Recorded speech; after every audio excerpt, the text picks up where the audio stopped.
உதகையில் லஞ்ச பணத்துடன் சிக்கிய ஜஹாங்கீர் பாஷா நெல்லை மாநகராட்சியின் உதவி ஆணையராக நியமனம் செய்யப்பட்டுள்ளார். திருவள்ளூர் மாவட்டம் திருவேற்காடு நகராட்சி ஆணையராக பணியாற்றிய ஜஹாங்கீர் கடந்த ஆண்டு ஆகஸ்ட் மாதம் நீலகிரி மாவட்டம் உதகை நகராட்சி ஆணையாளராக நியமிக்கப்பட்டார்.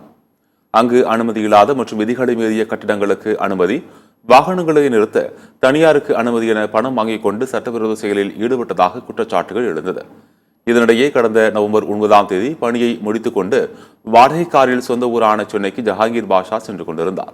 அப்போது லஞ்ச ஒழிப்பு போலீசார் தொட்டப்பட்டா சந்திப்பு பகுதியில் ஜஹாங்கீர் பாஷா காரை மடக்கி சோதனை செய்ததில் அவரது காரில் கணக்கில் வராத 11,70,000 ரூபாய் பணம் பறிமுதல் செய்யப்பட்டது.